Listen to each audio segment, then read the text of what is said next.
जिसको आप मानते हैं उसको जानने की कोशिश भी कीजिए, शायद सोच बदल जाए। आत्मा, इस एक शब्द को सुनकर या तो आप इस वीडियो को यहीं पर छोड़ देंगे या बेमन से देखने की कोशिश करेंगे। जो छोड़ देंगे वो आत्मा के सिद्धांत को ही पूरी तरह से बकवास मानते हैं। देखने के पीछे पहला कारण हो सकता है कंफ्यूजन, क्या पता कि आत्मा होती हो। तीसरे वो लोग हैं जो इस बात से पूरी तरह सहमत हैं कि आत्मा होती है, भले ही आज तक उन्होंने इसे किसी भी तरह से अनुभव ना किया हो। मान लीजिए कि आत्मा बस एक शब्द है और आपको इसका मतलब खोजना है। नियम बस एक है, हम तर्क और विज्ञान का रास्ता तब तक नहीं छोड़ेंगे जब तक कि वह खुद हमारे रास्ते से ना हट जाए। यह यात्रा थोड़ी सी कठिन जरूर है, लेकिन बेहद रोमांचक है। आप कितनी देर तक साथ चल पाएंगे ये मैं आप पर छोड़ता हूं। तो आइए चलते हैं बनारस के मणिकर्णिका घाट, जहां औसतन 300 लाशें रोज जलकर भस्म होती हैं। इस मान्यता के साथ कि यहां आत्मा को मोक्ष मिलता है, अर्थात ये अब कभी पैदा नहीं होंगे। मोक्ष और पुनर्जन्म ये तो बात की बातें हैं, लेकिन उससे पहले हमें यह समझना पड़ेगा कि आखिर आत्मा क्या है, जिसे न सिर्फ भारत बल्कि पूरी दुनिया के लोग बड़ी संख्या में मानते हैं। एक आम आदमी के हिसाब से आत्मा जो कुछ भी है शरीर को जीवित रखती है। तो सबसे पहले हमें यही समझना पड़ेगा कि जीवन क्या है। विज्ञान के अनुसार दिल का धड़कना, सांसों का चलना और दिमाग में बिजली का दौड़ना, बस यही जीवन है। अगर इनमें से एक भी बंद हो जाए तो बाकी दोनों चीजें भी रुक जाती हैं। यहां जितनी लाशें हैं सबके साथ यही हुआ है। किसी के दिल ने काम करना बंद कर दिया, किसी के फेफड़े सड़ गए और पर्याप्त ऑक्सीजन के बिना मर गया। कोई बिना हेलमेट के बाइक चला रहा था, अचानक एक जानवर से टकराकर सड़क पर गिरा, सिर पर गहरी चोट लगी और खेल खत्म। कहां जाना था, किससे मिलना था, कौन इंतजार कर रहा होगा, किसकी आंखों में आंसू आएंगे, माँ बाप, बेटा बेटी, भाई बहन, यार दोस्त, रिश्तेदार, इन सब का कोई मतलब नहीं। आखिर ये सब चल क्या रहा है? डॉक्टरों के अनुसार मौत सिर्फ तभी होती है जब दिमाग के भीतर बिजली का दौड़ना बंद हो जाए। इस पावर सप्लाई को चालू रखने के लिए दिमाग को चाहिए हर 3 मिनट में ताजा खून, जो दिल धड़कते हुए लगातार उस तक पहुंचाता है। पर आखिर इस खून में ऐसा क्या होता है जिससे दिमाग खुद को जिंदा रखता है? जैसे बिजली पैदा करने के लिए एक जनरेटर को डीजल या पेट्रोल चाहिए, उसी तरह दिमाग खून को फ्यूल की तरह इस्तेमाल करता है। इस खून में सांस द्वारा ली गई ऑक्सीजन और खाने को पचाने से मिलने वाले पोषक तत्व भरे होते हैं। पर आखिर दिमाग इससे बिजली बनाता कैसे है? वैसे तो ये प्रक्रिया बहुत ही जटिल है। अगर इसे आसान भाषा में समझाया जाए तो छोटे छोटे अणुओं का टूटना और जुड़ना, इसी प्रक्रिया से बिजली बनती है। अगला प्रश्न ये है कि दिमाग में बिजली बनती कहाँ है? जैसे एक घर छोटी छोटी ईंटों से बनता है, उसी तरह दिमाग ही नहीं बल्कि पूरा शरीर छोटी छोटी कोशिकाओं से मिलकर बना होता है। हर कोशिका अपनी बिजली खुद बनाती है। उसके पास अपना जनरेटर होता है। इस जनरेटर का बड़ा विचित्र नाम है माइटोकॉन्ड्रिया। शरीर के लगभग हर कोशिका तक ताजा खून पहुंचता है। खून में मौजूद पोषक तत्व कोशिका के भीतर जाते हैं। कोशिका का जनरेटर यानी माइटोकॉन्ड्रिया इन पोषक तत्वों में मौजूद कुछ विशेष अणुओं, जिसमें सबसे महत्वपूर्ण भूमिका ऑक्सीजन की होती है, को जोड़ तोड़ कर बिजली बनाना शुरू कर देता है। इसी बिजली के दम पर शरीर की हर कोशिका दिमाग के साथ संपर्क बनाकर रखती है। अगर ये संपर्क टूट जाए तो ना ही आप अपना हाथ हिला सकते हैं, ना ही पैर। इसी बिजली से ही दिल धड़कता है, फेफड़े काम करते हैं और सांसें चलती हैं। यानी सारा खेल बिजली का है। शरीर के जिस अंग की बिजली खराब होती है, उसमें विषैले पदार्थ जमा होकर उसे सड़ाने लगते हैं। ऐसी कोशिका को बैक्टीरिया तेजी से खाना शुरू कर देते हैं, जिसकी वजह से तेज दुर्गंध पैदा होती है।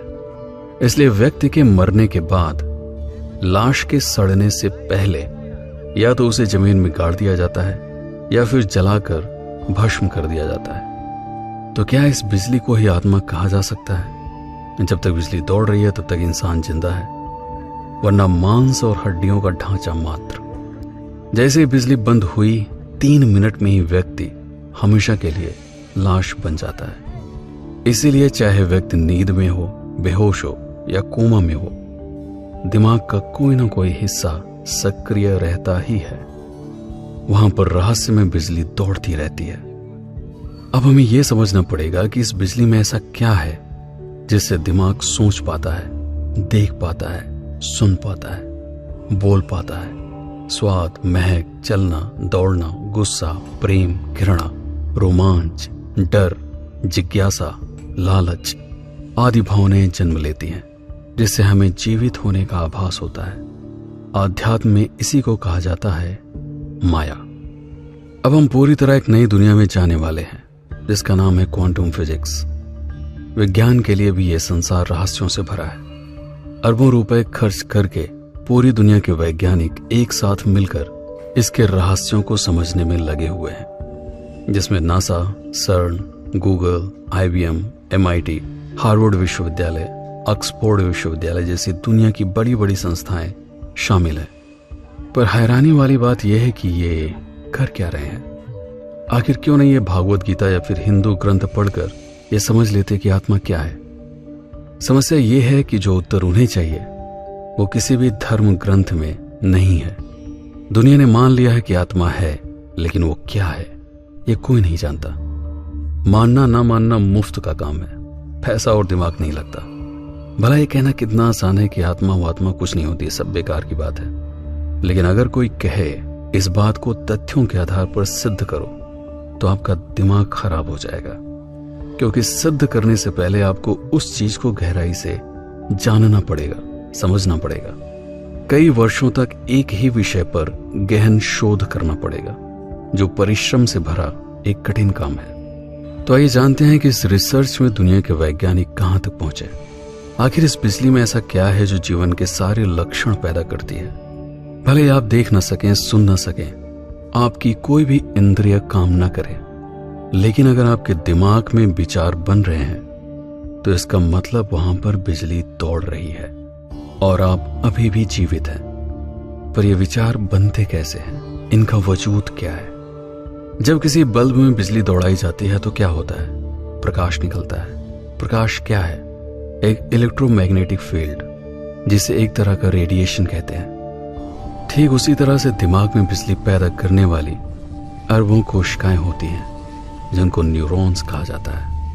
हर न्यूरॉन्स में बहुत सारी शाखाएं निकली होती हैं। हर शाखा में एक विशेष प्रकार की बिजली दौड़ती है, जो कुछ और नहीं बल्कि जानकारी के रूप में दिमाग इस्तेमाल करता है।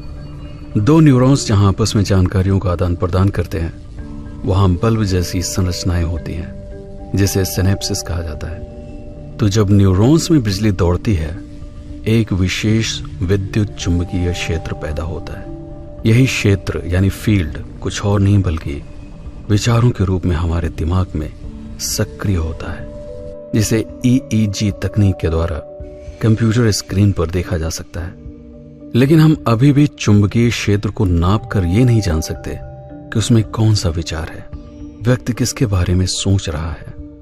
यानी हम ये कह सकते हैं कि आत्मा कुछ और नहीं बल्कि एक विद्युत चुंबकीय क्षेत्र है, एक रेडिएशन है, एक विशेष प्रकार की ऊर्जा है जो हर तरफ समान रूप से फैली हुई है। एक व्यक्ति ने अपने जीवन काल में जो भी देखा है, सुना है, बोला है, सोच कर लिखा है, जो भी काम किया है, वह सब इसी रेडिएशन फील्ड में हमेशा के लिए दर्ज हो जाता है, एक विशेष फ्रीक्वेंसी के रूप में। जिस तरह रेडियो का नाम घुमाकर आप उसे एक विशेष फ्रीक्वेंसी पर सेट करके इलेक्ट्रोमैग्नेटिक फील्ड में मौजूद सूचना को आवाज के रूप में सुन सकते हैं, उसी तरह से दिमाग अपने भीतर मौजूद न्यूरॉन्स को लाखों करोड़ों की संख्या में सक्रिय निष्क्रिय करके उसे असंख्य फ्रीक्वेंसी पर ट्यून कर सकता है। तपस्या और साधना कुछ और नहीं बल्कि ध्यान की मुद्रा में दिमाग को किसी विशेष फ्रीक्वेंसी पर ट्यून करके ब्रह्मांड में चारों तरफ फैले रेडिएशन फील्ड के साथ जुड़कर उसे आभास करना है, महसूस करना है। यह है दिमाग की रहस्यमय दुनिया। एक सामान्य दिमाग 5 तरह की फ्रीक्वेंसी वाली रेडिएशन फील्ड का निर्माण कर सकता है: delta, theta, alpha, beta, gamma.